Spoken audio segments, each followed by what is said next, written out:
Bon matin tout le monde, bienvenue à CJMD, dis-moi tes peurs et je te dirai qui tu es. Alors, comment allez-vous ce matin? Comment vous vous sentez? Alors, je vous accueille dans mon univers avec mes outils, avec mon gros coffre d'outils. Alors, bienvenue tout le monde. Ça me fait plaisir que vous soyez là et ne vous gênez pas si vous avez des questions, si vous voulez me rejoindre en ondes.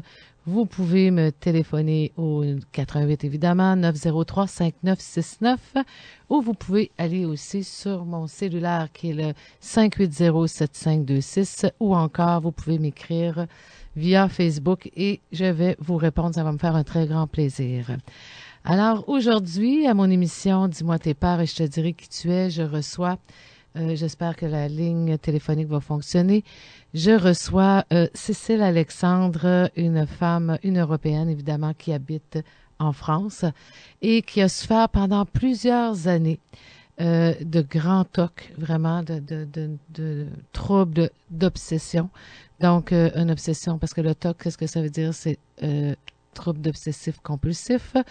Donc, et cela pendant plusieurs années, là, qui hypothéquait sa vie de jour en jour, chaque jour, et qui aujourd'hui ne souffre plus du tout de TOC.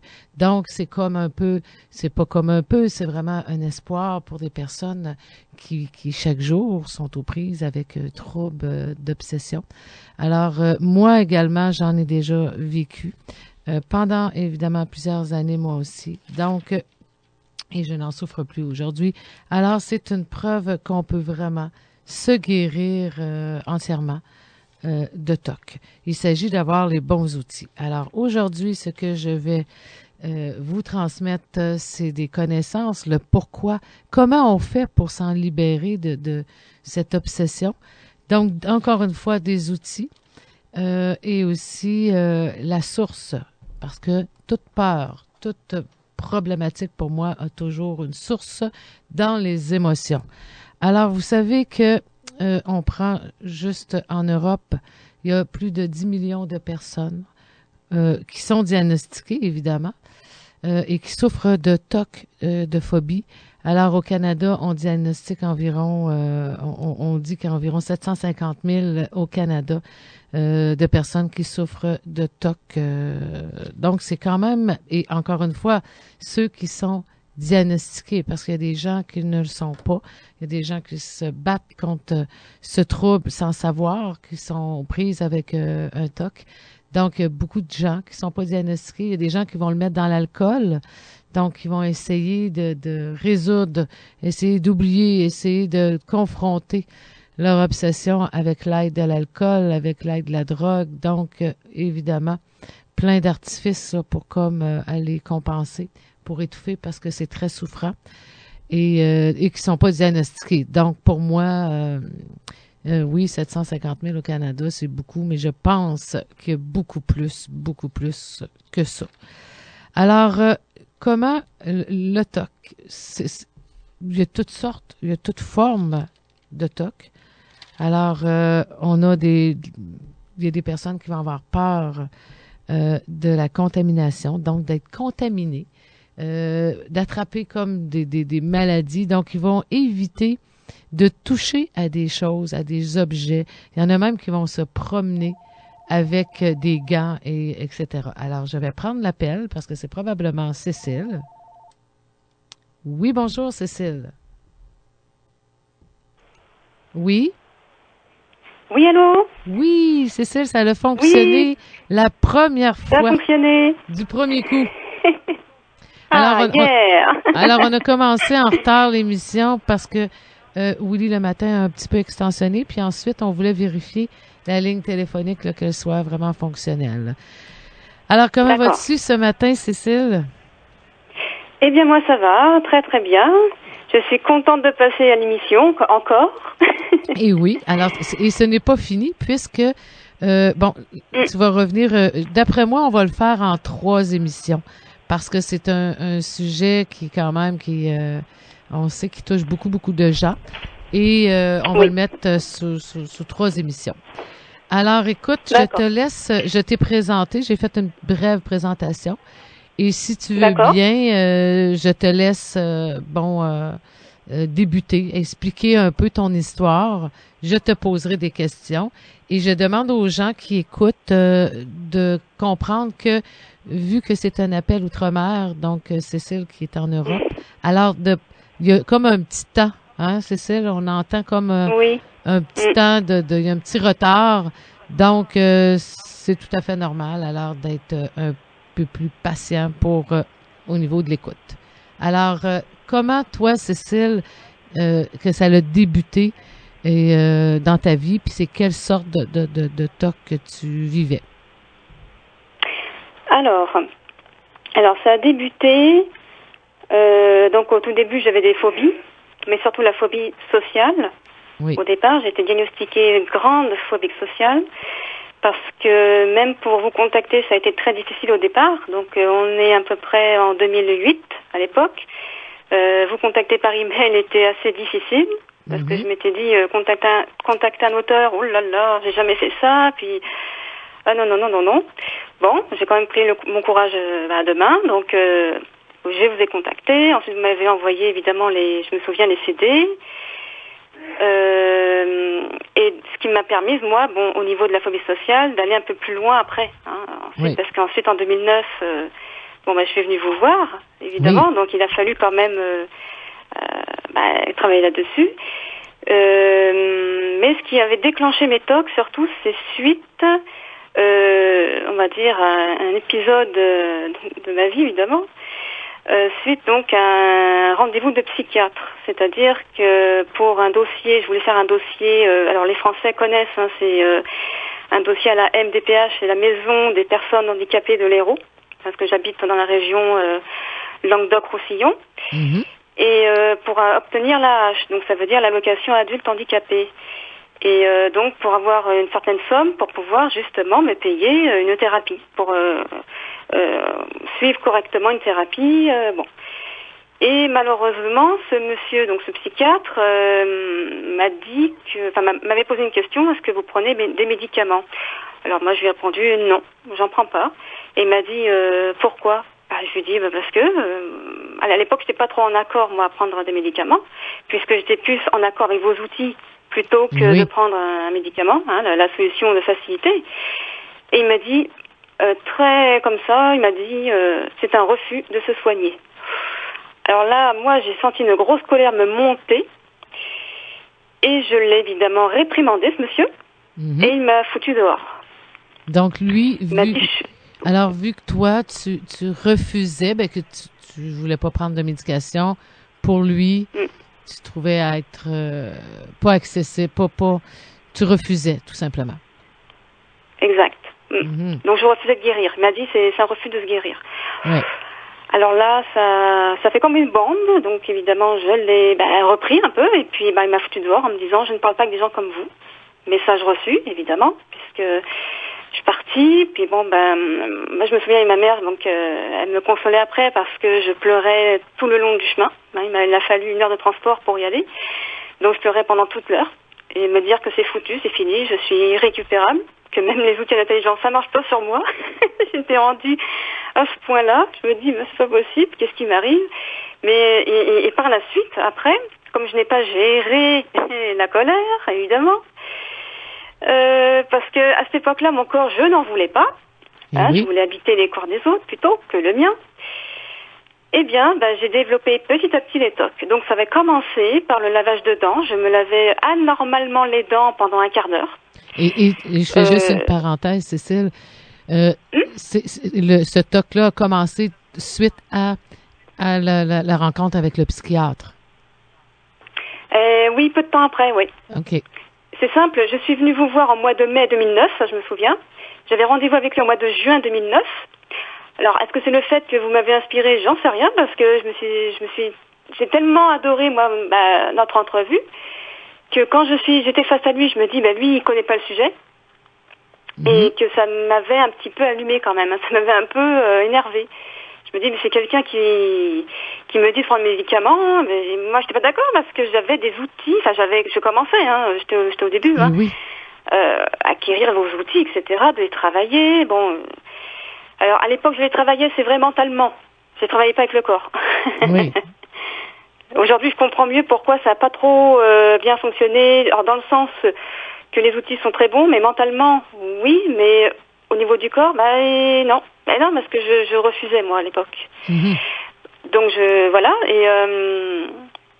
et à ce moment-là, donc comme je disais, voilà, les TOC ont commencé vraiment, peu de temps après. Là, je m'étais dit, tiens, c'est bizarre, j'ai un comportement bizarre, mais je voulais pas trop l'admettre au départ. Oui. Parce que pour moi, avoir un TOC, c'est... Ah non, je trouvais ça bizarre, je trouvais ça... Ah non, comme si, ça y est, il n'y a plus de solution, je vais plus pouvoir m'en sortir. Donc, c'est vrai que je l'ai un petit peu mis de côté. Mhm. C'est vrai. Mais en mettant de côté, malheureusement, le comportement du TOC a augmenté. Donc, je ne vais dire à personne non plus. Donc, tu ressentais, on s'entend que c'est un faux besoin, mais tu avais l'obsession de te brosser les dents pendant plusieurs minutes. Et c'était comme plus fort que toi, parce que l'obsession, on le sait, c'est plus fort que nous. C'est comme, ce qui est important aussi pour les auditeurs, c'est que le TOC, c'est, oui, un comportement qu'on va répéter, un comportement, et que la personne sait que c'est inapproprié, elle sait que c'est comme exagéré ou que ça n'a pas de sens, mais c'est comme plus fort qu'elle parce que c'est comme si elle ne le fait pas, il va arriver quelque chose, hein. Il va comme quelque chose de négatif va m'arriver ou quelque chose de négatif va arriver à quelqu'un d'autre. Donc, toi, dans ton cas, qu'est-ce que tu ressentais, exemple, c'était plus fort que toi, mais c'était pour éviter c'était pour éviter quelle chose ou quel sentiment ou qu'est-ce qui était pour arriver? Alors, écoutez, moi, c'était plutôt la peur de déplaire, comment dire, que c'est j'ai le sentiment de pas être assez. Oui. Pas être assez. Souvent, c'était beaucoup, hein, donc le lavage, voilà, le lavage de dents, le lavage aussi, par exemple, je nettoyais, comment on appelle c'est la baignoire, mais c'est pas la baignoire que je lavais, moi, c'était plutôt de compter puis de laver les, c'est pas les rideaux de douche, mais enfin c'était rigide, voilà, c'était un rideau de douche rigide. Mm-hmm. Et je me dis, mais pourquoi je fais ça? Puis il me semblait que c'est pas assez propre, c'est pas assez correct, c'est pas assez, voilà, c'est le sentiment de pas être assez ou pas assez. Oui. Ce sentiment-là, oui.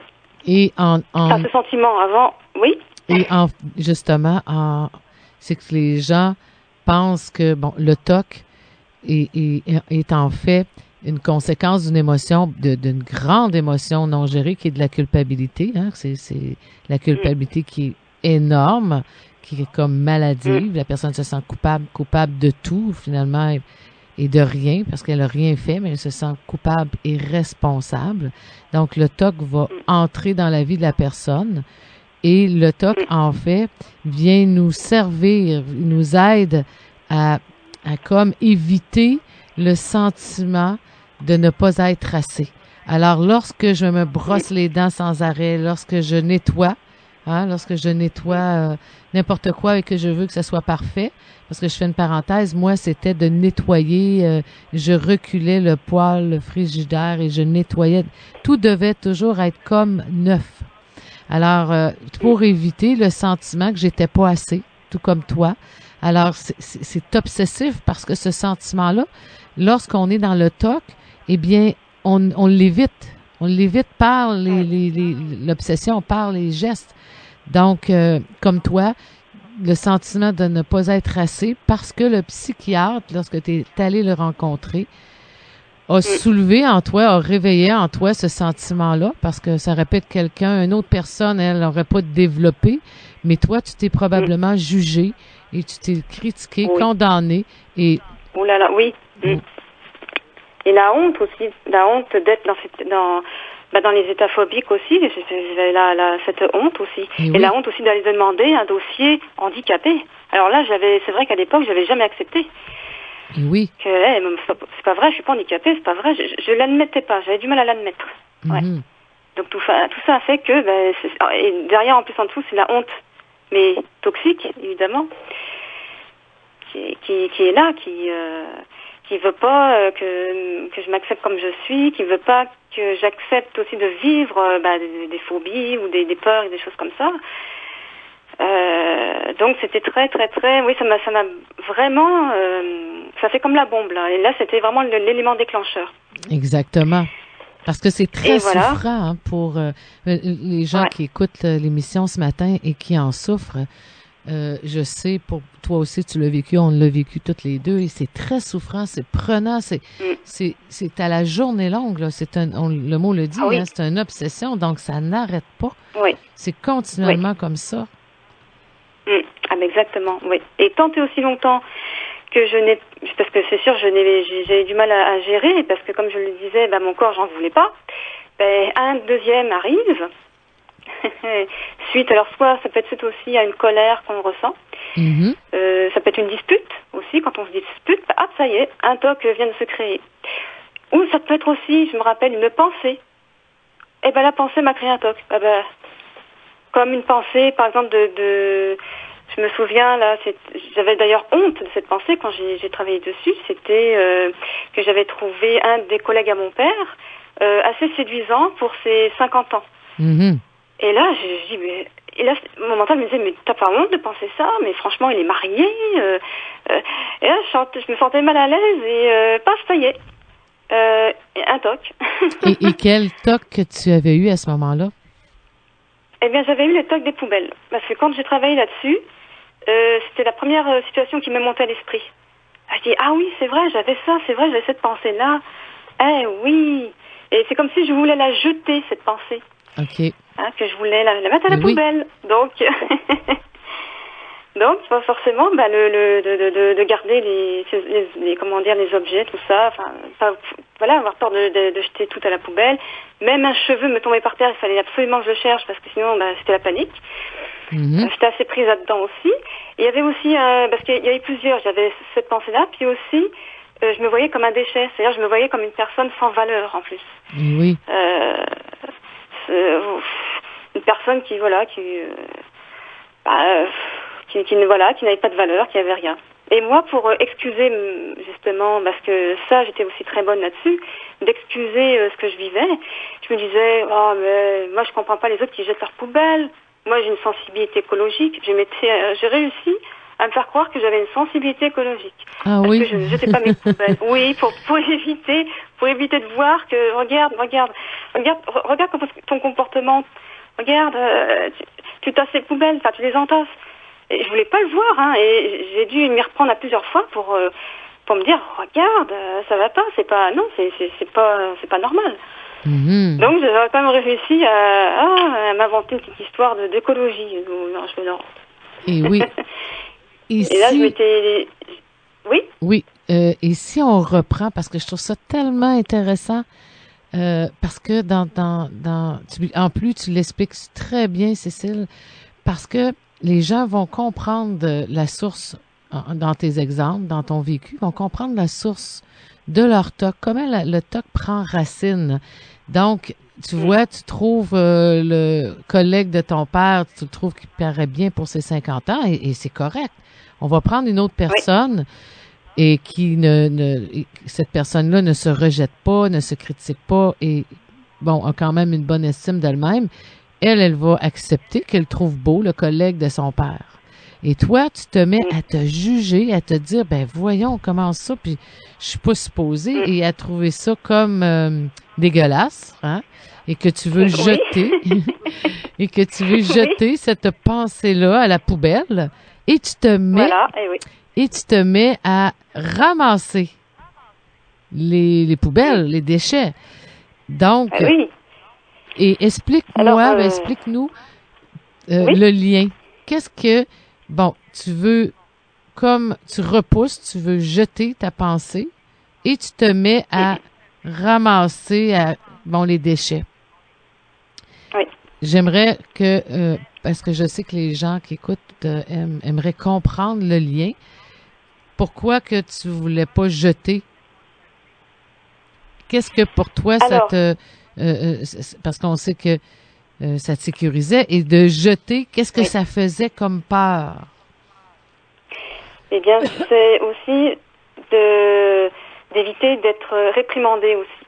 C'est-à-dire que si je jette, et souvent j'ai toujours vécu des situations où c'est que t'as mis tel prospectus ou tel courrier. Ah mais j'ai jeté. Ah là mais fallait pas. C'était comme catastrophique pour moi. Je le vivais comme une catastrophe. Donc c'est-à-dire qu'en gardant les poubelles, au moins, si par exemple une personne veut un prospectus ou veut une lettre, c'est bon, je l'ai. Et oui. Je l'ai pas jeté. C'est aussi simple que ça. Au moins j'ai tout. Alors ça dépend aussi des histoires de chacun. Moi c'était mon histoire, donc c'est en lien avec mon histoire aussi. Exact. Une personne, ça peut être autre chose. Hein. Ça peut être soit parce qu'elle se trouve, je sais pas, un jugement sur elle, hein, parce qu'elle veut pas sentir qu'elle se sent comme une personne sans valeur ou qu'elle se voit sans valeur. Ou bon, il y a plusieurs, mais disons que c'est assez représentatif en fait. C'est très voilà. Et en plus, moi, ce que je faisais quand je gardais mes poubelles, je lavais quand je mangeais un yaourt, par exemple. Je lavais le pot de yaourt parce qu'il fallait que ce soit propre, parce que je m'étais dit que si je nettoie pas, le truc c'est que je vais peut-être avoir des rats partout. Et oui.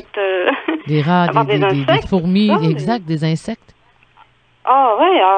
Je me dis je vais le laver. Puis une fois tous les 2 jours, je lavais le sol pour éviter quand même éviter la casse. Moi, c'est vrai que j'arrondis toujours les angles. Et oui.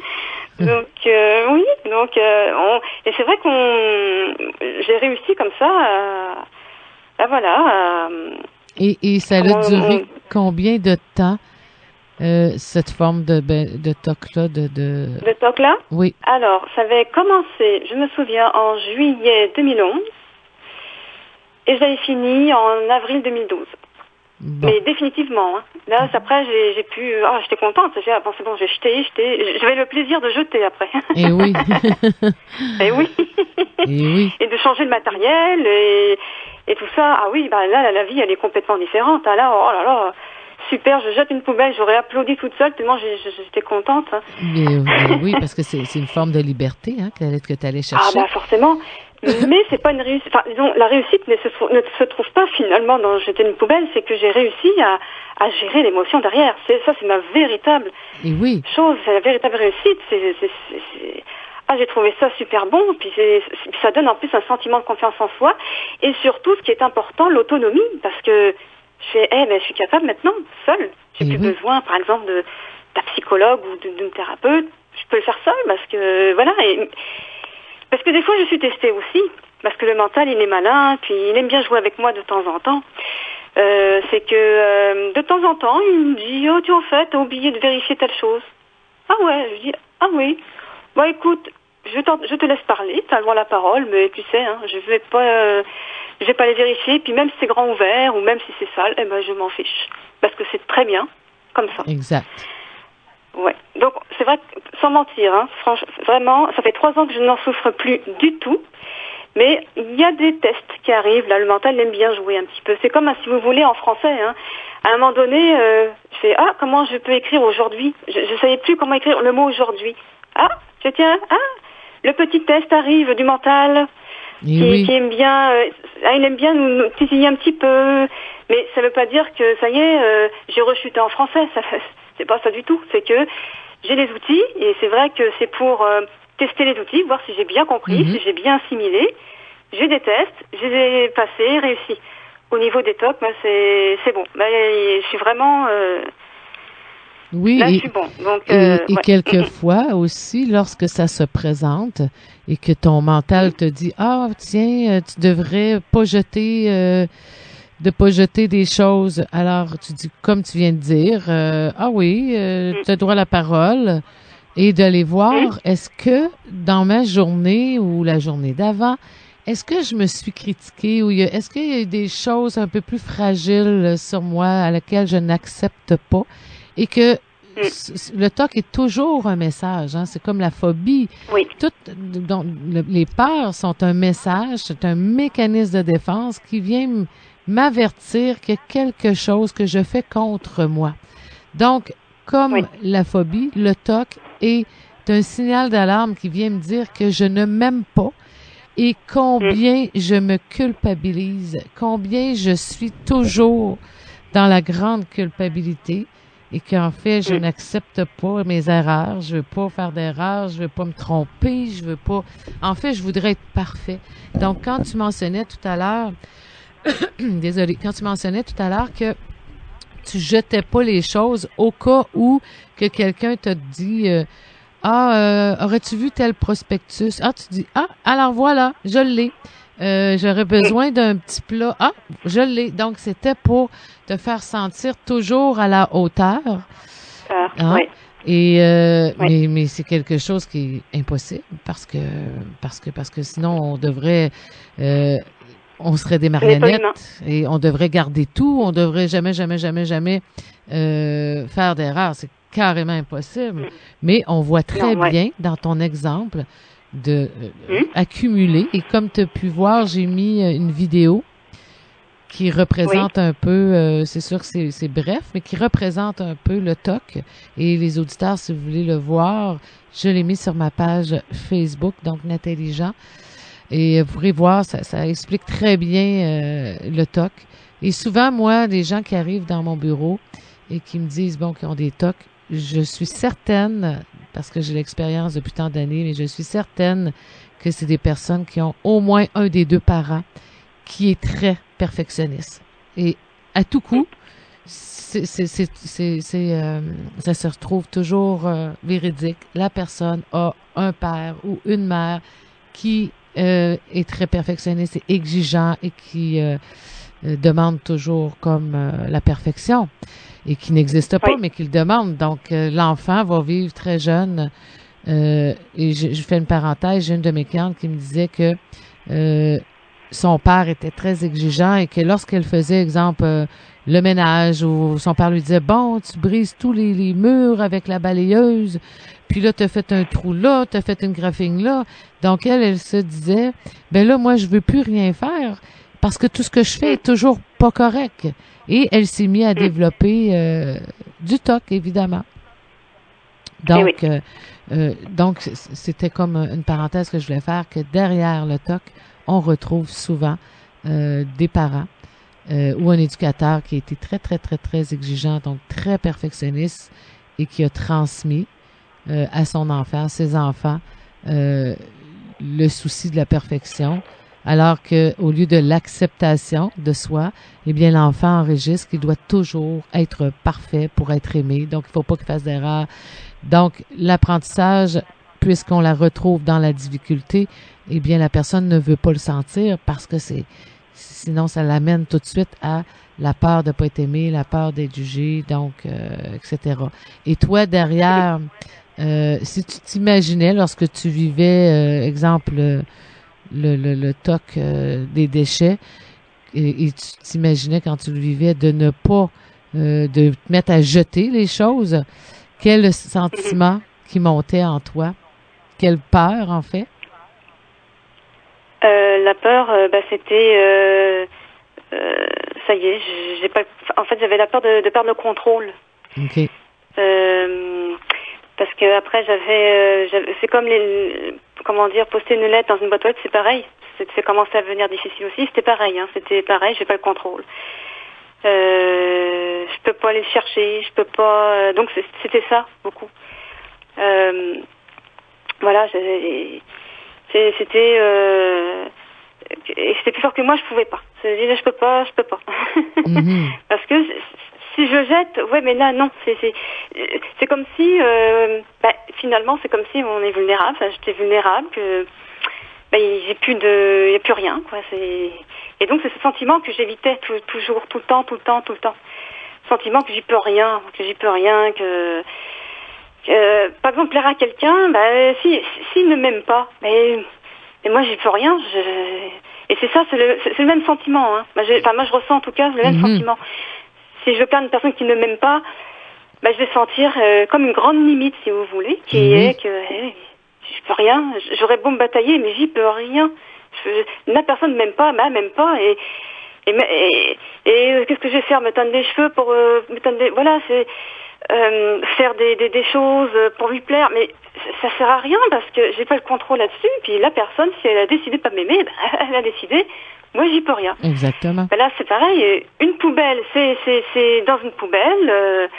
Eh ben, ouais, oui, c'est comme ça. Donc, en fait, finalement, c'est d'accepter d'aller ressentir derrière ce sentiment, cette émotion. Il faut vraiment aller dedans.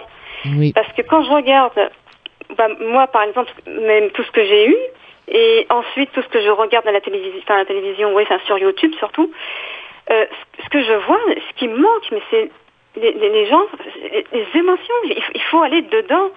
C'est aller dedans, c'est pour ça qu'au départ j'avais dit mon corps j'en voulais plus, parce que c'est justement mon corps que j'avais besoin pour me guérir. Oui. Je peux pas guérir ma tête, c'est avec mon corps, et j'ai besoin pour aller ressentir qu'est-ce que ça fait. Je me sens laide, je me sens pas bonne, je me sens je suis pas assez. Oui, je sens que je suis un être humain. Oui, j'aurais voulu être autre chose qu'un être humain, mais moi j'y peux rien. Donc je sens cette limite-là, puis que j'ai un rythme, j'ai une limite, j'ai des limites et un rythme, et c'est ça que j'ai toujours fui, et que finalement, aujourd'hui j'ai bien compris que je devais accepter de le ressentir. Quand je vois la télé, par exemple, c'est vrai, j'ai une grande compassion pour les gens qui souffrent de TOC. Maintenant, aujourd'hui, je leur souhaite vraiment de s'en sortir. Parce que quand je vois les gens qui s'occupent d'eux, donc les psychologues, les psychiatres, je me dis, qu'est-ce qu'ils sont durs. Et oui. Qu'est-ce qu'ils sont durs. Oh là là, j'aurais pas aimé être à leur place, parce que qu'est-ce que c'est dur. Parce que ils disent, allez, on vous bouscule. Allez, on y va. Allez, on arrête les rituels. Terminé. J'ai dit, ça va pas. J'ai dit, oh là là. Même moi, j'étais mal. Et pourtant, je me sentais mal, je me dis, parce que c'est des personnes, premièrement, la plupart ont pas vécu. Alors, pour eux, parce qu'on sait que le TOC, comme la même chose, si on le compare à une phobie, on sait que c'est irréel. Ce sont des choses qui sont... et que la personne qui est intelligente le sait elle-même. Hein? Quand moi, je vivais mes phobies, mes TOC, je savais que ça n'avait pas de sens. Mais c'est quelque chose de plus fort que soi. C'est plus fort que la personne. Donc, le psychiatre, le thérapeute qui manque, non pas, il y a des études, mais il manque d'expérience, de connaissances, parce que le TOC ne se traite pas de cette façon-là. Et moi, je me rappelle, ça fait plusieurs années, à la télé, on avait mis une émission, je sais pas le nom que ça portait, mais c'est une émission qui était même diffusée en anglais et probablement en Europe aussi. Et c'était une émission on réglait les problèmes des troubles obsessifs, de phobies. Et à un moment donné, il y avait une dame qui habitait dans une maison et qui accumulait les déchets, qui accumulait, mais tout, des livres, des boîtes, elle ne jetait rien, et pendant des années. Assez que cette femme-là était obligée de dormir à l'extérieur. Donc, elle dormait dehors de sa maison pour faire place à tous les déchets. Et là, ses enfants n'en pouvant plus parce que sa mère était obsédée, c'était 24 heures sur 24 par... Tout son temps était relié, était dédié à ces déchets-là. Et là, moi, je vois, il arrive une psychologue dans l'émission, puis qui disent, bon, alors bonjour, madame, mettons qu'on va l'appeler madame Langevin. Alors, c'est aujourd'hui qu'on vient vous aider à régler votre problème. Et là, il arrive un gros camion, un camion de déchets, là, pour vider les déchets. Et là, les gens rentrent dans sa maison et commencent à prendre des boîtes, à remplir, à prendre toutes ces magazines, à prendre toutes ces choses. Et là, la dame, elle pleure, elle est mal. Et là, à un moment donné, même, elle s'agrippe après une pile de revues parce que elle ne comprend pas. Puis là, la thérapeute lui dit, tenez bon, vous allez voir, on va vous en libérer. Et moi, je suis assise dans mon salon et je suis en réaction parce que je me dis, ben oui, personne n'avait pensé à amener un camion. Alors, je me dis, ils n'ont rien compris à la souffrance de cette personne, de ce TOC-là. Ils n'ont rien compris parce que la personne, on le sait, et tu vas être d'accord avec moi, Cécile, que un TOC, c'est un signal, c'est un message que notre corps veut prendre là, pour nous réveiller de quelque chose que je fais dans ma vie envers moi, qui me détruit et qui me nuit. Alors, si je me bon, comme cette dame, bien, la peur, le TOC est comme une balloune. J'ai pesé dessus, mais là, je vais me retrouver avec un autre TOC ou avec une autre phobie. Tout comme toi, tu l'as expliqué tout à l'heure que tu avais la phobie, pas la phobie, mais le TOC du lavage, du brossage dedans. Ensuite, ça a bifurqué dans les déchets. Et si tu n'aurais pas travaillé sur toi, ben tu aurais accumulé d'autres TOC. Ah oui. Et oui, parce qu'en plus, le lavage de dents augmentait aussi en même temps. Parce que le max, c'était 3h30 de lavage. Donc, c'était quand même assez loin. Puis, c'était pas que j'utilisais donc, oui, le dentifrice, mais aussi les fils dentaires et de l'oxygéné mélangé avec de l'eau pour rincer tout ça. Donc, et ça durait 3h30. Là, c'est quand même quelque chose. Hein, donc, c'est... Et oui, chaque jour, 3h30, c'est beaucoup. Chaque jour, en fait, c'était à chaque fois que je sortais dehors. Quand je sortais pas, c'est bon, je le faisais pas. Mais si je sortais même 2 fois, c'est-à-dire une fois le matin et une fois le midi, eh ben c'est 2 fois 3h30. Hein. Ou l'équivalent de 3h30. Parce que des fois, bon, si j'étais en retard, bon, vite, il faut que je fasse l'équivalent de 3h30. Donc en 3 heures, j'arrivais à faire l'équivalent de 3h30. En priant qui je voulais pour qu'il ne m'arrive rien en plus. Et oui. Donc, c'est pas vivable du tout. Ouais. Alors, pourquoi? Ben, là, on connaît la réponse, mais vois-tu, tu ne le faisais pas lorsque tu ne sortais pas, mais si tu avais une sortie, c'est là que tu faisais ton rituel, hein? Oui. Donc, c'était pour pas te faire réprimander. Aussi, oui. Pour pas que... me faire réprimander, me faire reprendre à l'ordre aussi. Reprendre, de te faire juger, que quelqu'un te regarde et te dise « Ah, mais vous avez quelque chose ici ou vous avez quelque chose de pas correct. » Oui. Donc, si Exactement. on saisit bien, pendant que tu faisais ce rituel, l'émotion, elle tentait de monter, de venir à la surface parce que c'est très souffrant, là. Mais en faisant ce rituel-là, de te brosser les dents, la soie dentaire, ensuite le lavage, tout ça. Enfin. C'est ça. Un peu plus, puis il manquait juste la sableuse. Et... Donc, pendant que tu faisais ce rituel, c'est sûr que, bon, derrière se cachait la véritable peur qui était de te faire reprendre, réprimander, pas aimer, bon, etc. Oui. Alors, le TOC, lui, en faisant, tu évitais, ça te permettait de, comme, te donner bonne impression, de te dire, ben non, tu vas être correct si tu fais ça. Moi, j'ai eu une cliente qui se lavait, là, elle prenait 2 heures par jour minimum et elle se lavait dans la douche avec une brosse à plancher. Et c'était une jeune fille qui avait à peine 19 ans. Et lorsqu'elle est rentrée dans mon bureau, elle avait là, la peau vraiment très maganée, là, très... oui. C'était rouge parce qu'elle a eu des problèmes de peau, c'est sûr. Et ça durait 2 heures, 3 heures par jour. Et dès qu'elle sortait, quand elle revenait, elle recommençait son rituel. Donc, des journées, elle pouvait perdre de 5 à 6 heures par jour. Ah oui, c'est énorme. Hein. Ah c'est énorme. C'est un travail, c'est un job, le TOC, c'est vrai. C'est une job à plein temps. Ah, exactement. Oh là là, oui. Moi, c'était, si vous voulez, avec tous les TOC que j'ai vus, c'était de 5h du matin à 23h du soir. Et oui. Complètement épuisée d'ailleurs, puis c'était tous les jours. Heureusement, pendant quand même tous les TOC, je les ai eus à partir de septembre 2011 jusqu'à, on va dire, janvier 2012. Donc ça nous fait septembre, octobre, novembre, décembre, janvier, 5 mois. 5 mois pleins, un temps comme ça. Et puis après, je me dis, bon, non, là, je vais... disons, le premier outil que j'ai fait pour me remettre en contact avec moi, parce qu'il fallait absolument que je me remette en contact avec moi. Puis en plus, je vous avais embêté, je me souviens, par téléphone. Je me dis, Nathalie, elle va plus m'accepter, parce que pendant quand même... pendant tout ce temps, moi, je voulais absolument m'en sortir. Je voulais mais c'est un cauchemar, ce truc. Et finalement, je m'étais dit, ok, moi maintenant, je vais réveiller mon corps parce que c'est plus possible autrement. Et moi, je m'étais dit, bon, ok, ma vie, elle peut être minable. Je m'en fiche maintenant, mais maintenant, je choisis de vivre. Ce que vous m'aviez appris au début.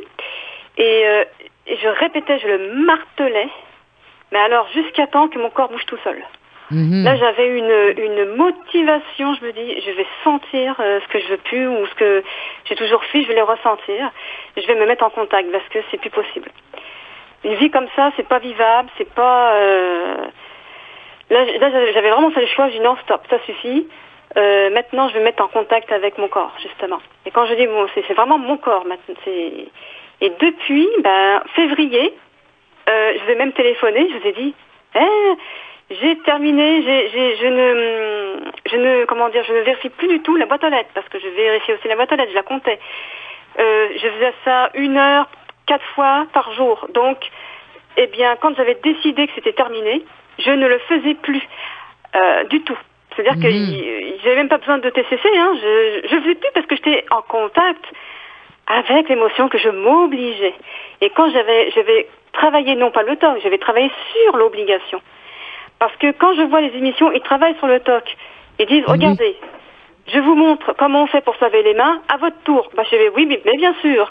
Non, il faut travailler soit l'obligation, soit la soumission, soit, je m'aime pas. Voilà, donc c'est ça qu'il faut travailler. Absolument. Et moi, j'avais travaillé l'obligation, mais alors d'une force, parce que je me dis, je vais vraiment le sentir. J'ai senti la peur. Oh, je me fais réprimander. Je me fais réprimander. Ça me fait quoi? Ça y est, je perds. Je perds. Ou comment dire, tout le monde m'en veut. Tout le monde m'en veut. Et c'est ça qu'il faut aller ressentir. Exactement. Et c'est ça qui me faisait si peur. Oui, parce que c'est des émotions qui ont été vraiment tassées, comme on dit, qu'on a mis en dessous du tapis et qui s'est accumulé, et que le corps n'en peut plus parce que la personne se traite mal. Et moi, pour moi, le TOC, quand j'entends le TOC, c'est de la grande culpabilité. Derrière le TOC, c'est une personne qui se sent toujours responsable, coupable des autres. Elle est toujours, bon, qu'est-ce que j'ai fait? Bon, j'aurais pas dû. Bon, j'aurais donc dû. Donc, c'est énorme. Ça prend toute la place dans sa vie. Et comme tu le dis, quand on voit dans des émissions qui vont montrer aux gens comment se laver les mains, moi, bien qui a fait une carrière dans les parts, eh bien, j'ai le goût à ce moment-là d'être dans l'émission et de réveiller les gens. Et oui, j'ai le goût de les réveiller parce que de leur dire, hey, c'est aussi farfelu que le TOC en lui-même. Exactement. En plus, ça se passe au sein d'une clinique, en plus en France. Dans l'heure, je voulais dire, mais je vais y aller dans cette clinique. Je vais leur pas montrer parce que bon, je vais pas nous, voilà. Parce que c'est sûr que ils vont me voir, les psychiatres, tout ça, puis voir la petite Cécile qui arrive, qui va montrer à tout le monde. Bon. Non, mais c'est juste pour témoigner ou dire, non, c'est pas comme ça qu'il faut faire. Bon, c'est vrai qu'il y a une envie d'y aller. C'est vrai, il y a toujours pour dire, mais non, c'est pas tout à fait ça. Bon. Et tu sais quoi, Cécile? On va y aller. On va y aller. Moi puis toi. Et oui. On va y aller? Oui, on va y aller, moi puis toi. Dans le sens que moi, je ne peux laisser tout mon vécu, mes connaissances, mes études, etc., je ne peux laisser tout cela sur une tablette. Dans le sens que, oui, j'aide les gens, la radio et tout ça, mais je dois aller à plus grande échelle. Et moi, je veux aller beaucoup dans les grandes conférences et je veux aller en Europe. Et quand je dis on va y aller, c'est que avec toi, parce que moi, j'habite pas là-bas, mais que toi, tu vas pouvoir, justement, puisque on dit qu'il y a environ 10 millions d'Européens qui souffrent de TOC et de phobie, c'est énorme. C'est beaucoup. C'est beaucoup. Donc, ils ont besoin d'avoir ces outils-là, d'avoir ces connaissances-là. Et une personne je sais que ce matin, qu'il y a une personne qui souffre de TOC et que tout de suite, juste en nous écoutant, vient d'avoir des pistes de dire, eh bien, le TOC, c'est de la culpabilité qui est énorme. Donc, c'est parce que je m'aime pas, c'est parce que c'est que je me critique très sévèrement, je me juge et je n'accepte pas de moi aucune erreur. Donc, Ah, eh bien là, la personne va avoir des pistes.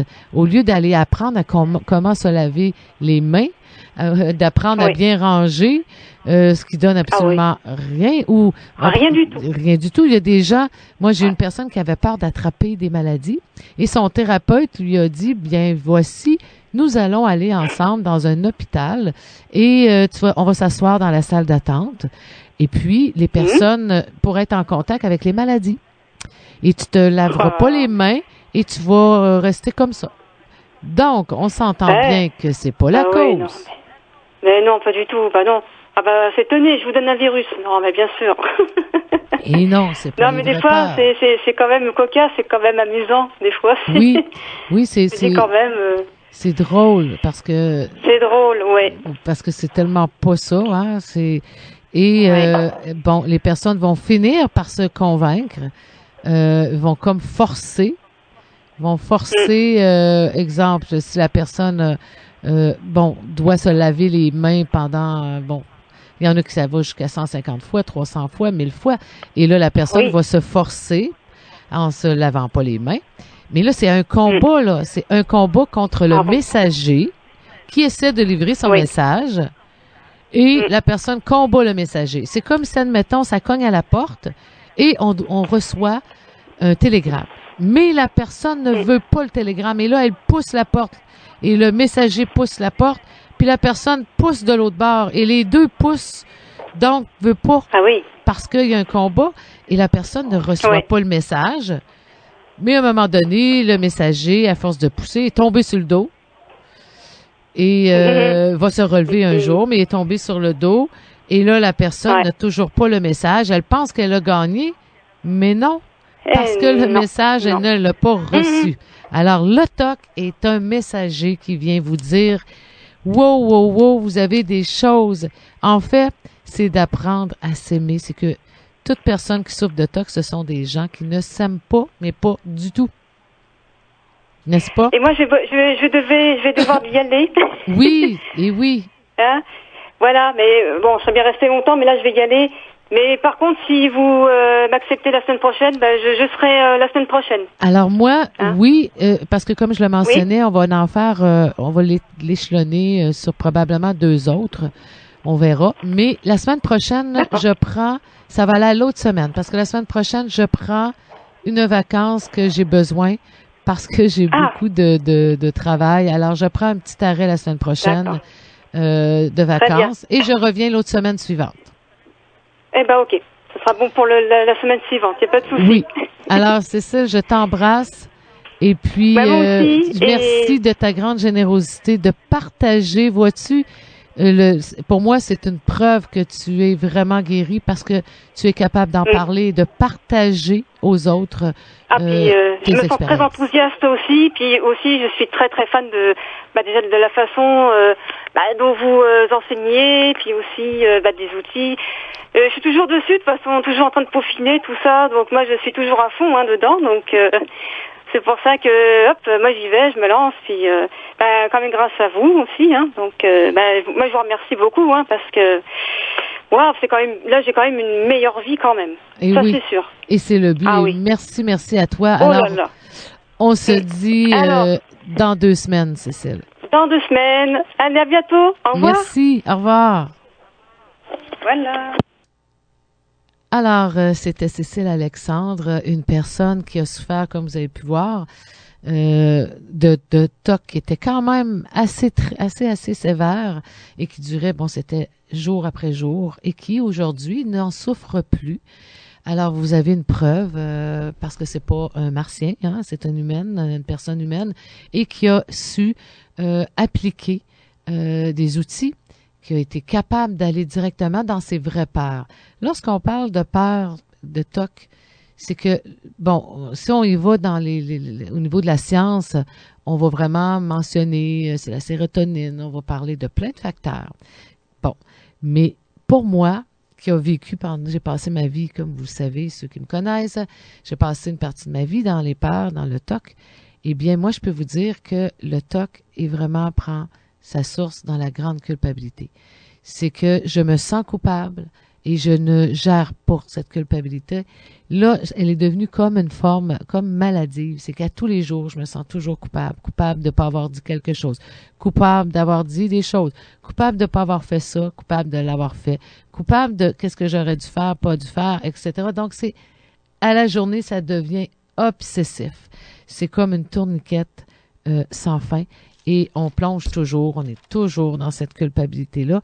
Et aussi, c'est que, étant dans notre enfance, soit qu'on a eu un parent qui était très perfectionniste et qui était très exigeant et qui nous culpabilisait sans le vouloir, parce que le but n'est pas de culpabiliser les parents, n'est pas de mettre le blâme sur les autres, parce que vous savez, si je le fais, eh bien, je m'en sors pas parce que je n'ai plus de pouvoir. Non, le but est tout simplement pour apprendre à qu'est-ce qui se cache derrière le TOC. Alors, il y a 4 grandes questions qui sont importantes à savoir. Cécile le mentionnait brièvement, mais je vais vous les donner. Ces 4 questions-là vont aussi font référence aussi à la phobie, à l'agoraphobie, à l'hypocondrie et évidemment au TOC. Donc, lorsque je réponds à ces 4 questions, toujours en répondant le pourquoi, eh bien, je vais voir directement, je vais aller en ligne directe avec les véritables peurs. Donc, la vraie peur qui se cache derrière mon TOC. Parce que vous savez qu'un TOC, ça, on ne peut pas le raisonner. Donc, comme Cécile le mentionnait tout à l'heure, elle accumulait des déchets, des déchets, des déchets, des déchets. Elle savait très bien que c'était farfelu, que ça n'avait pas de sens. Mais elle était incapable de le raisonner. Et si on essaie de raisonner un TOC, eh bien, c'est comme de se battre avec et ça va augmenter.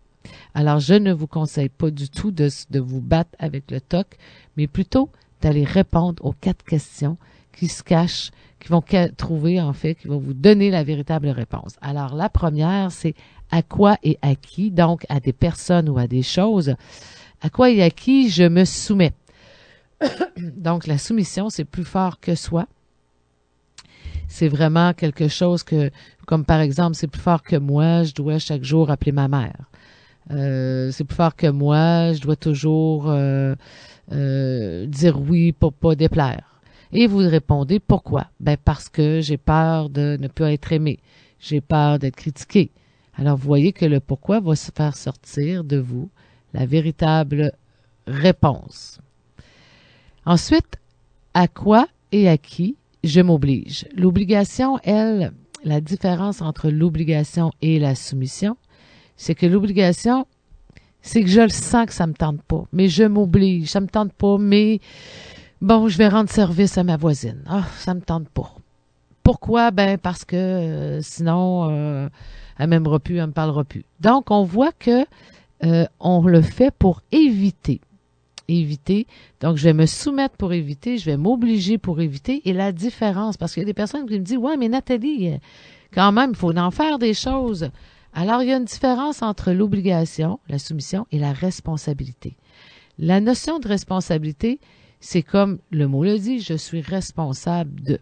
Donc, si je dis, par exemple, oh, ça me tente pas, mais il faut que je fasse à souper à mon fils, exemple, et que mon fils a 3 ans, eh bien, est-ce que c'est ma responsabilité ou est-ce que je m'oblige?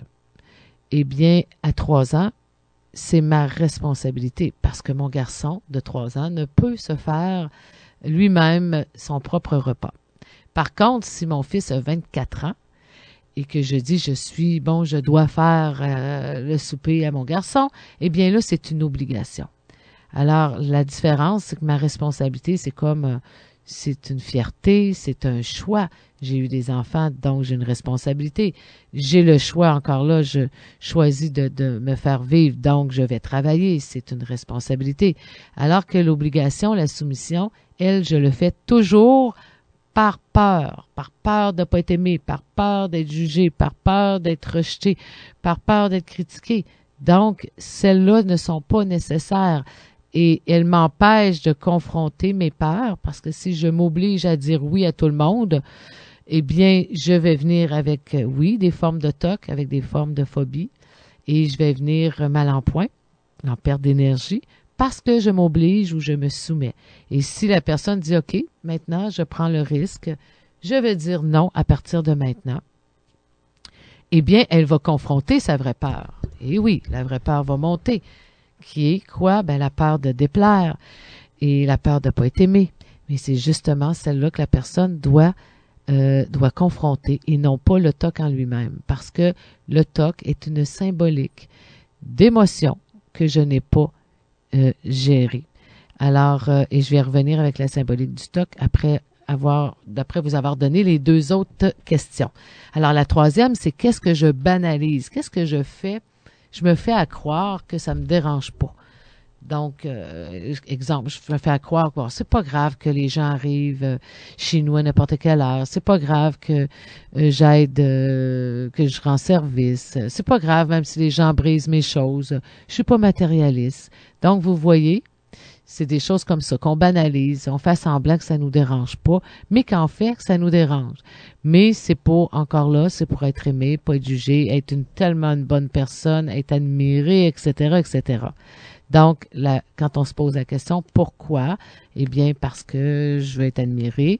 Alors, à ce moment-là, on a la vraie réponse et la vraie cause qui se cache derrière le côté de banaliser. Donc, banaliser, encore une fois, c'est vraiment faire assemblant. Et la quatrième, qui est non la moindre, qu'est-ce que j'essaie de contrôler? Qu'est-ce que je veux contrôler? Qu'est-ce que je contrôle? Et toujours, pourquoi? Donc, je contrôle, je vérifie les choses d'avance, j'anticipe. Avant un rendez-vous, je vais voir l'adresse, je vais voir l'endroit pour être certaine que je me trompe pas. Donc, le contrôle, on le fait pour éviter vraiment la difficulté, l'erreur, le sentiment qu'on a un échec. Alors, je vais essayer de contrôler pour pas que ça m'arrive. Et je vais vous faire raconter une histoire. C'est qu'à un moment donné, j'ai eu une personne qui venait à mon bureau le lundi. Et la veille, le dimanche, en fait, elle est venue voir pour être certaine que le lendemain, qu'elle n'arrive pas en retard, que, bon, tout est parfait. Et cette personne-là, malheureusement, le lundi matin, il y avait des réparations proches de mon bureau. Donc, la personne a dû changer de chemin. Et là, elle s'est mise à paniquer parce que elle se disait, est-ce que je vais trouver l'endroit? Est-ce que je vais arriver en retard? Et elle est arrivée à mon bureau en panique. Alors, parce qu'elle a essayé de contrôler. Contrôler pourquoi? Pour éviter la difficulté, éviter de se sentir faible, éviter de sentir quand on ne maîtrise pas, quand on est dans une nouveauté, parce que, bon, chaque jour, il y a de l'inconnu qui se présente, il y a des choses à laquelle on n'a pas le contrôle. Donc, les gens qui veulent contrôler, c'est pour éviter ce sentiment-là. Ça peut même être éviter le sentiment de fragilité, de vulnérabilité, de faiblesse, parce que pour eux, ils trouvent ça faible de ne pas savoir, de ne pas connaître, d'avoir de la nouveauté. Donc, on va beaucoup contrôler pour cette raison, parce que contrôler demande beaucoup d'énergie, c'est fatigant. Alors, le contrôle est exercé à ce moment-là pour éviter d'être en contact avec nos difficultés. Et pour moi, une difficulté est toujours un professeur qui nous tape sur l'épaule et qui dit « Nathalie, viens, j'ai quelque chose à te montrer, j'ai quelque chose à t'apprendre et que tu ne sais pas, donc que tu as besoin. » Alors souvent, moi, je me dis, bon, pas encore le prof qui vient encore. C'est sûr que des fois, on est tanné, on a besoin d'un break, on est comme, bon, encore un autre apprentissage, mais on a toujours le libre arbitre de choisir de se détruire ou de se construire. Donc, c'était la quatrième question. Alors, pour ceux qui sont intéressés, vous pouvez le faire pour toutes les problématiques que vous retrouvez dans votre vie, parce que ces 4 questions-là, c'est des questions qu'on appelle fondamentales, qui viennent chercher, en fait, en soi, la véritable réponse. Et à ce moment-là, on sait vraiment où travailler. Et non pas travailler à mieux me laver les mains ou aller me battre me raisonner contre mon brossage de dents, ou d'aller m'asseoir dans une clinique, dans un hôpital pour essayer de combattre les gens qui vivent des maladies. Donc tout ça ne donne rien, je peux vous le dire par expérience, par ma propre expérience et mon expérience clinique, ça ne donne rien parce que c'est comme d'essayer de combattre le feu par le feu. Hein, on peut pas combattre le feu par le feu. Eh bien, lorsque j'essaie de raisonner, parce que beaucoup de gens vont dire, ben voyons, raisonne-toi. Et moi, je me rappelle à l'époque, lorsque je vivais mes choses, les gens me disaient, ben là, franchement, Nathalie, là, faudrait peut-être bien que tu t'es intelligente, toi. Alors, raisonne-toi. Alors, souvent, on entend des gens qui vont essayer de raisonner comme ça.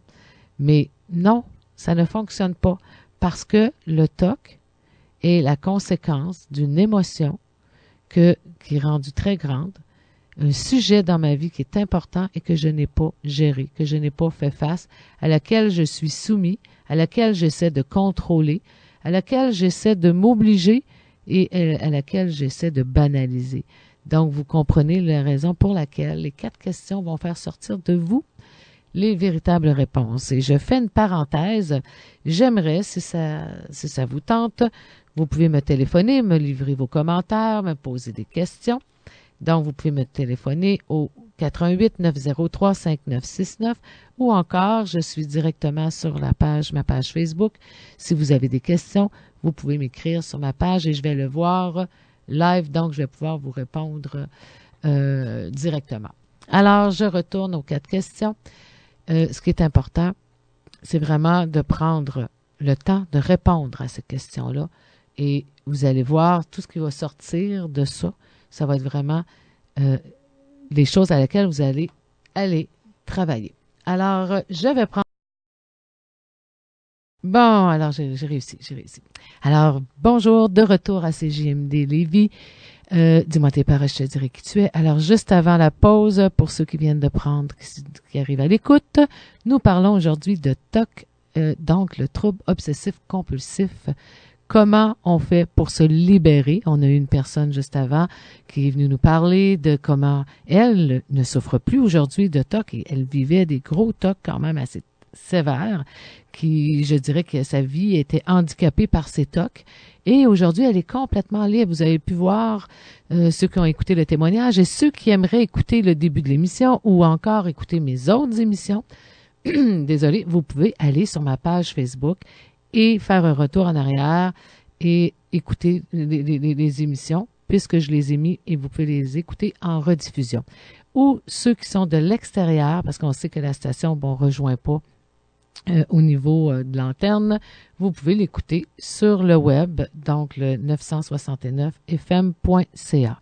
Donc, à ce moment-là, vous allez pouvoir aller rechercher les émissions, soit sur ma page ou soit sur le site CJMD Lévis. Donc, avant la pause, je vous expliquais les 4 questions. Comment on fait pour aller trouver la cause de ma peur? Parce que vous savez, moi, pendant des années et des années et des années, j'ai souffert de phobie, de TOC. J'ai même été anorexique. Écoutez, moi, c'était... Quand je dis que j'ai fait une carrière, là, je peux vous dire que j'en ai fait vraiment une. Le matin, je me réveillais, là, puis je peux vous dire, jamais j'ai pensé m'enlever la vie, mais j'ai souvent pensé pourquoi je suis ici, puis pourquoi je me réveille, pourquoi que je m'en irais pas, parce que c'était que de la souffrance. C'était du matin au soir que de la souffrance. Et j'étais pris avec tous ces troubles. Et je me rappelle que il y a une chose qui venait me chercher, c'est que je voyais des gens qui étaient vraiment pas gentils, des personnes qui avaient fait vraiment des choses méchantes et qui, eux, ne souffraient pas comme moi je souffrais. Et c'était comme inexplicable. J'essayais de m'expliquer pourquoi je vivais tous ces troubles alors que des personnes qui, exemple, on prend des criminels ou des personnes qui sont vraiment pas fines, là, puis eux, non, avaient pas ces troubles-là, étaient pas handicapés comme je l'étais, parce que moi, je sortais pas de la porte, j'étais pas capable de manger, bon, etc., etc. Et eux avaient quand même cette liberté. Donc, j'avais fait mon évaluation par moi-même et je m'étais dit, ben Nathalie, c'est parce que t'es pas une bonne personne, c'est parce que t'es quelqu'un qui est fucké, c'est parce que t'es quelqu'un qui est vraiment pas bon en dedans de toi. Donc, je m'étais, en plus de ce que je vivais, je m'étais rajouté une autre couche que j'étais pas une bonne personne.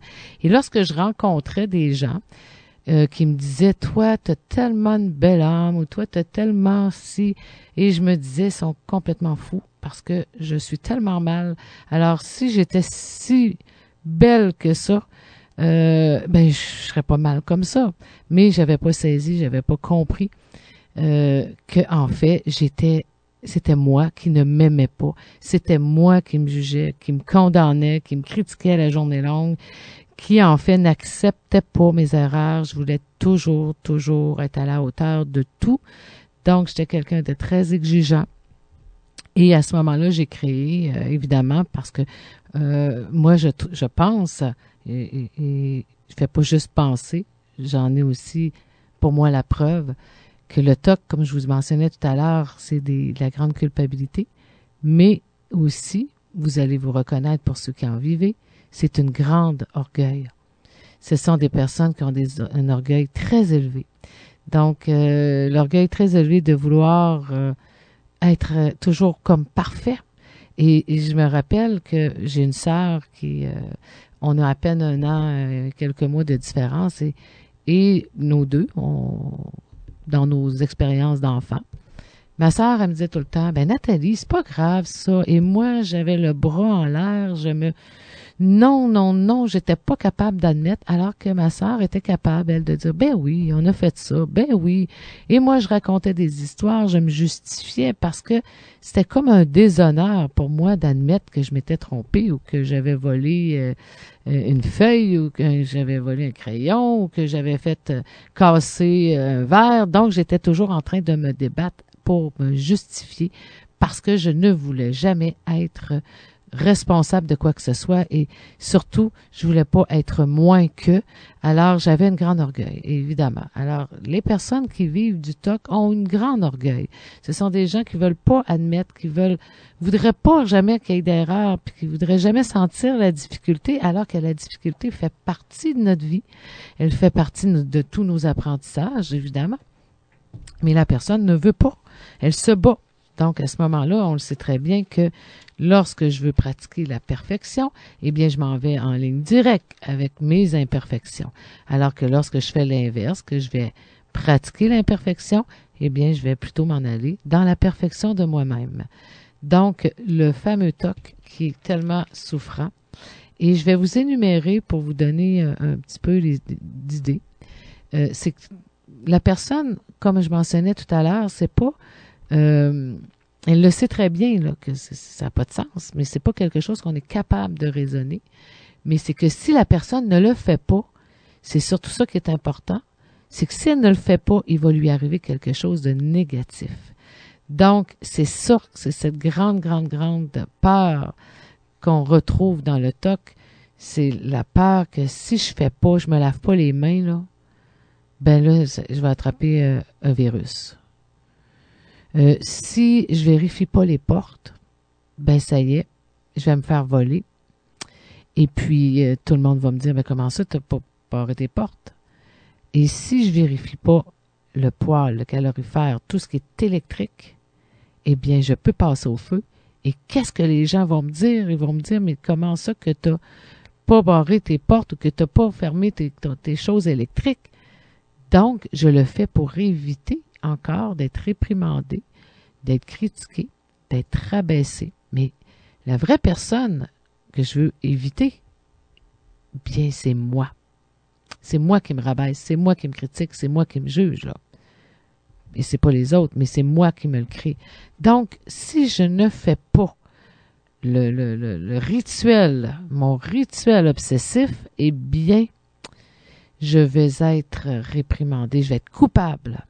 Et j'avais une cliente, je fais une autre parenthèse, qui le matin prenait 1h, 1h30 pour vérifier les calorifères, vérifier tout ce qui était électrique, grille-pain, la cafetière, le poêle, laveuse-sécheuse. Donc, elle passait là en revue tout ça là, chaque matin. Ça lui prenait 1h30. Et là, elle fermait sa porte. Évidemment qu'elle fermait sa porte à clé. Et rendue dans la voiture, elle se disait « Oups, je pense que j'ai oublié de vérifier le ventilateur dans ma chambre. » Et là, elle remontait, débarrait la porte, et là, elle allait vérifier. Et là, à force de faire ce petit jeu, elle était rendue que ça l'avait augmenté à 2 heures, à 3 heures. Et là, elle était rendue qu'elle était obligée de se lever à 4 heures du matin pour arriver à l'heure à son travail. Et rendue à son travail, c'était rendu beaucoup plus gros. Parce que plus on exerce le rituel du TOC, plus il augmente. Alors, rendu à son travail, son mental lui disait « Tu as oublié la cafetière ». Eh bien, vous savez la suite, elle était obligée de manquer de travail, de partir et d'aller vérifier sa cafetière. Et elle revenait. Alors, cette personne-là, lorsque je l'ai rencontrée, elle était plus capable, elle était rendue à bout, elle était en arrêt de travail parce que elle passait ses journées, c'était que ça dans sa tête, vérifier. Donc, elle n'avait plus de vie. On voit comment ça peut aller très, très loin, le TOC. Mais si je ne le travaille pas, si je ne vais pas vraiment aller voir en arrière, aller guérir, aller comprendre que le TOC est un porte-parole de mes émotions, puis de choses que je fais contre moi dans ma vie. Et si je ne prends pas en considération, je ne vais pas du tout travailler là-dessus, eh bien, mon TOC va augmenter, jusqu'à ce qu'à un moment donné, j'ai plus de vie, là, je peux plus vivre comme ça parce que c'est rendu trop grand et le TOC a pris complètement possession de ma vie. Alors, on peut s'imaginer comment c'est souffrant. Puis, parce que en fait, le TOC a débuté avec, c'est de l'anxiété, c'est de l'anxiété, mais exagérée, qui se guérit pas, parce que la personne ne va jamais plus loin. Alors, c'est un trouble de l'anxiété qui, à un moment donné, va bifurquer dans le TOC. Parce que ça se présente par des pensées, par des images à répétition et qui est très difficile à chasser. Très difficile parce que la personne essaie toujours de comprendre, alors que si elle va dans les 4 questions que je vous ai données, ou elle va directement dans la culpabilité, à ce moment-là, elle va sentir déjà un apaisement. Parce que je vous donne un truc, admettons que vous dites, bon, ben là, je viens de faire ce TOC-là, posez-vous la question, de quoi je me sens coupable? Allez dans la culpabilité, de quoi j'ai peur? J'ai peur de quelles conséquences si je ne le fais pas? Et avec les 4 questions aussi, vous allez vraiment aller chercher des véritables réponses. Donc, c'est des heures que la personne, des pertes de temps, parce que toute sa vie est en fonction pour éviter. En fait, c'est simple, c'est que la personne évite d'être jugée et d'être condamnée. Donc, elle évite de se faire culpabiliser. Et c'est la raison pour laquelle elle va autant mettre l'emphase sur ces rituels-là. Donc, il y a des gens qui vont avoir la peur d'être contaminés. La peur aussi, j'ai vu une personne, ça c'était triste. La personne arrive dans mon bureau et elle venait d'avoir un petit bébé. Et elle a dû prendre son petit bébé et le placer parce que 24 heures sur 24, elle avait peur de lui faire du mal. Elle avait peur et des images, là, et j'entrerai pas dans les images, c'est pas important pour moi et ni pour vous qui écoutez, parce que je sais très bien que les personnes qui souffrent de TOC, ce sont des personnes qui sont fragiles à l'imagination, donc c'est pas important et je veux pas qu'avec mon émission, vous repartez avec des nouveaux. C'est pas le but, hein. Le but est vraiment de vous guider, de vous donner mes outils, en fait, mes étapes. Alors, la personne avait des idées de vouloir intenter à la vie de son garçon, puis de son petit bébé. Alors, elle a dû le placer, puis elle était prise en pleurs, alors que la véritable chose, c'était la peur de se tromper, la peur de ne pas être une bonne mère, la peur de ne pas faire la bonne affaire, la peur, vous comprenez? Donc, ça va très, très, très loin, là. C'est une culpabilité qui est énorme, énorme. C'est la culpabilité que moi j'appelle du mal de vivre et qui, à ma prochaine émission, je vous parlerai de cette grande culpabilité-là qui prend racine dans nos tripes, là, et qui est la seule façon, quand on la vit, qu'on a l'impression, la seule façon qu'on a de l'extirper, ça serait de mourir, tellement que c'est fort. Donc, ça fera l'objet de ma prochaine, dans une autre émission. Alors, la peur de faire du mal aux autres, la peur d'être contaminé, et aussi une autre forme, la préoccupation excessive de l'organisation des choses. Donc, la personne va plier de telle façon les vêtements. Elle va mettre, exemple, toutes les cannes de conserve avec l'étiquette à gauche. Elle va, tout doit être placé à une raison. Exemple, je mets les souliers en avant, les sandales en arrière. Donc, c'est des exemples que je vous donne.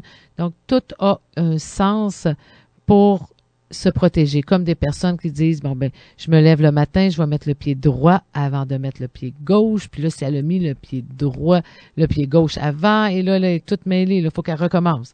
Ou des gens vont dire, ah, ben moi, à chaque fois que j'ai réussi, j'avais mangé des œufs, donc elle va vouloir répéter. Et vous allez rire, je vais vous raconter à un moment donné, j'ai fait une émission au FM 93 avec José Arsenault. Et c'est une ligne ouverte, donc les gens téléphonaient, me posaient des questions et tout ça. Et j'avais fait une émission sur le TOC. Alors, il y a une dame qui appelle et qui me dit, moi, madame, j'ai une question, je suis en couple et mon conjoint a du TOC et moi aussi. Donc, on est les deux qui souffront de TOC. Et la dame fumait. Et elle me dit, moi, quand j'allume ma cigarette, il faut que je l'allume au compte de 8, par exemple. Si ça l'a pas allumé au compte de 8, le briquet, par exemple, eh bien, je recommence. Alors, cette femme-là, j'imagine que ça devait lui coûter une fortune en cigarettes. Et là, elle me parle de son TOC, puis elle me parle du TOC de son conjoint, qui était assez drôle, mais qui était quand même prenant, là. Alors, elle me dit, écoutez, moi, là, mon conjoint, lorsque c'est l'heure d'aller se coucher, il doit effacer ses pas. Donc, s'il a descendu l'escalier, il doit, par en arrière, effacer ses pas et revenir dans le lit. Et là, ça finit plus. Il marche dans la rue, il doit marcher par en arrière, ensuite, il remarche par en avant. Donc, on s'entend que le monsieur, quand il sort à l'extérieur, il faut pas qu'il aille bien, bien loin parce que il peut pas aller loin à force de reculer, avancer. Et là, on avait trouvé ça bien drôle. Mais c'était, encore une fois, une forme de culpabilité. Donc, vous voyez jusqu'où ça va. Ça va dans les comptages. Ça va aussi, dans tout ce qui est... il y a des personnes qui me disaient, faut pas que je pile sur un carré blanc. Faut pas que je fasse ci. Si je cours et que je calcule, je compte dans ma tête. Donc, ça va dans les chiffres. Vous voyez, c'est là le mot, hein, c'est obsessif. Donc, ça va aller là-dessus et ça va aller aussi dans l'impulsion, dans les pensées, la perversion. Donc, la personne va avoir des idées comme, elle va se dire, mais voyons, je suis pervers. Eh bien, avoir des idées qu'elle est homosexuelle. Même, j'ai eu des personnes qui ont eu des idées. Il me disait, Nathalie, ça me dit dans ma tête que je suis un pédophile et tout ça. Puis là, j'étais là, ben non. Donc, vous voyez, ça va très, très loin, là. Ensuite, on peut retrouver aussi l'obsession les gens vont exagérer une partie de leur corps. Donc, ils vont passer leur journée à visualiser comme si, je sais pas, ils ont un bouton ou ils ont un nez. Ils vont exagérer que leur nez est gros. Puis là, ils vont passer tout leur temps là-dessus. Ensuite, peur d'être responsable des événements, d'être responsable de qu'est-ce que les autres peuvent vivre. Donc, on voit encore sur la culpabilité. Tout à l'heure, Cécile en parlait, la peur de jeter des déchets au cas qu'on aurait besoin. Et moi, j'ai vu une personne, à un moment donné, incapable de rentrer. On rentrait dans l'appartement, là, et on devait vraiment se plier comme il faut, puis se rentrer les épaules, puis c'était très, très, très, très, très serré. C'était des livres, que des livres et des revues, des livres, des revues, et que il y avait à peine de place pour s'asseoir. Alors, c'était très, très, très, très, très fort. Alors, ça en fait partie. C'est une autre forme de TOC, hein? Et donc, la peur de jeter des déchets, mais la peur aussi d'être responsable des événements. Donc, c'est tout ça.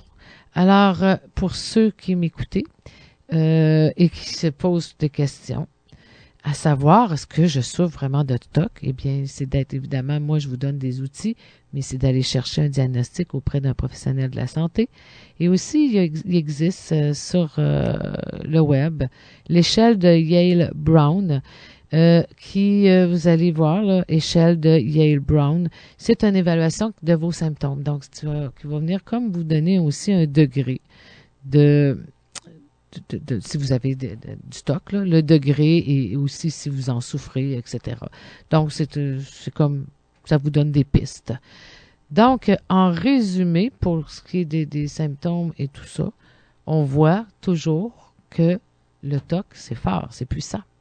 Donc, en arrière, c'est la culpabilité. Parce que posez-vous la question, si, exemple, je ne fais pas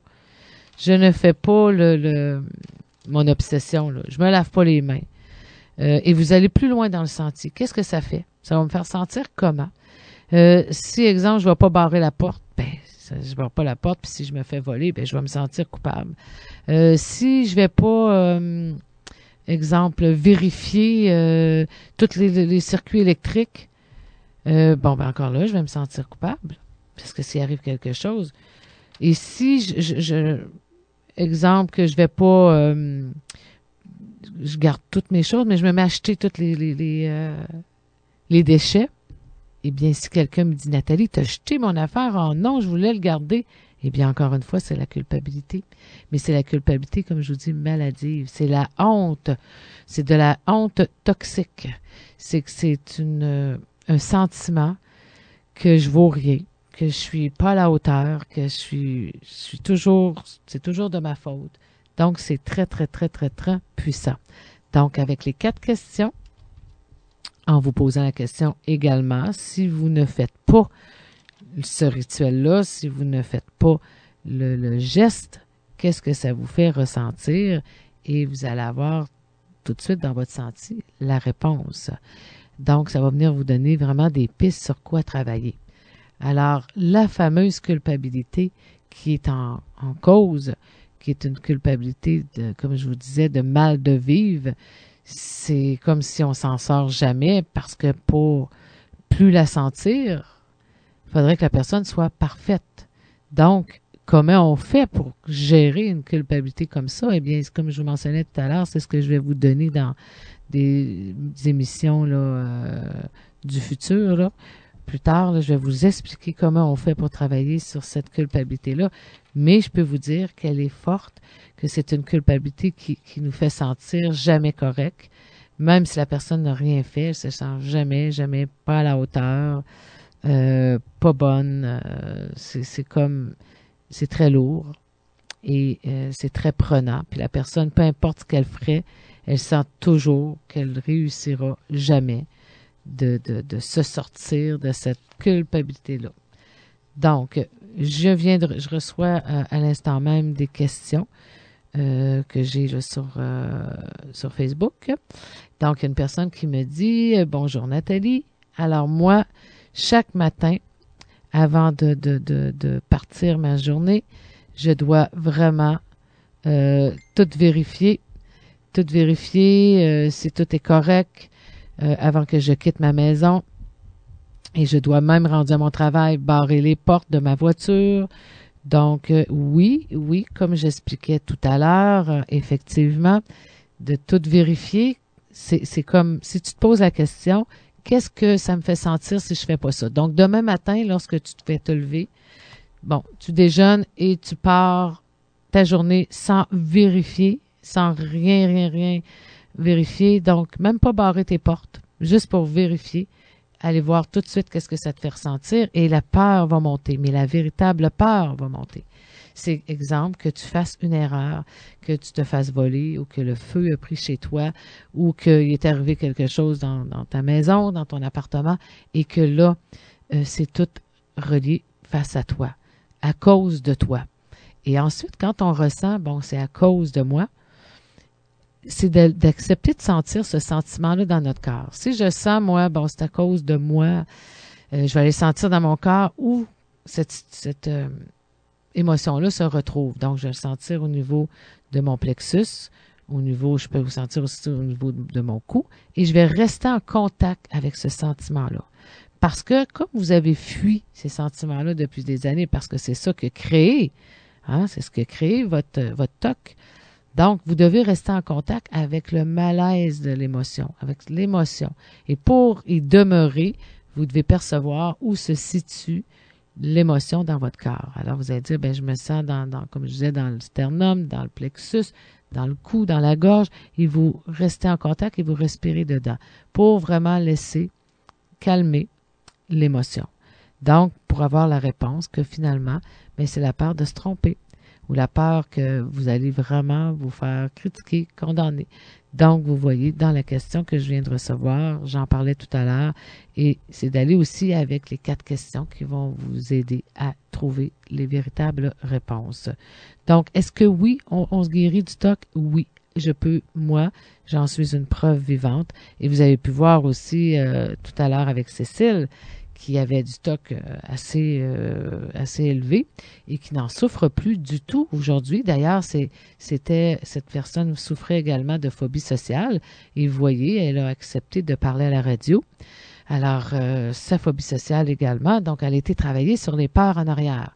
Ce qui est important de travailler, ce sont les peurs en arrière et non pas la peur physique que l'on a, que l'on voit, parce qu'elle ne donne absolument rien. Donc, je tenais à vous donner ces 4 questions et prenez le temps d'y répondre parce que ce n'est pas des questions qu'on répond là, par oui, par non, peut-être. Prenez le temps d'y répondre et vous allez avoir déjà là un outil pour aller travailler sur le pourquoi. Alors, là, j'hésite parce que je ne suis pas certaine si c'est un appel pour la radio. Alors, à ce moment-là, quand vous voulez me téléphoner, que vous me téléphonez plutôt sur mon cellulaire, mettez-moi admettons, Sylvie Radio, parce que j'hésite, si c'est exemple la personne qui tombe au gazon, ça a l'air fou un peu, hein? Alors, donc, je reviens à l'émission. Alors, la semaine prochaine, comme vous avez pu voir tout à l'heure, je l'ai mentionné, la semaine prochaine, je ne serai pas présente à la radio, je la reporte la semaine suivante. Alors, et aussi, je vais continuer dans l'autre semaine avec Cécile sur le TOC. Si entre-temps, vous avez des questions, peu importe, des témoignages même, vous voulez témoigner, alors n'hésitez pas, vous allez sur ma page Facebook Nathalie Jean, ou vous pouvez vous m'écrire en privé. Mon adresse est agoraphobie@vidéotron.ca et ça va me faire plaisir de répondre à vos questions. Donc, dans 2 semaines, on se dit dans 2 semaines, je vous laisse avec Guillaume, avec Politique Correct. Et puis, je vous souhaite une super de belle fin de semaine. Il annonce super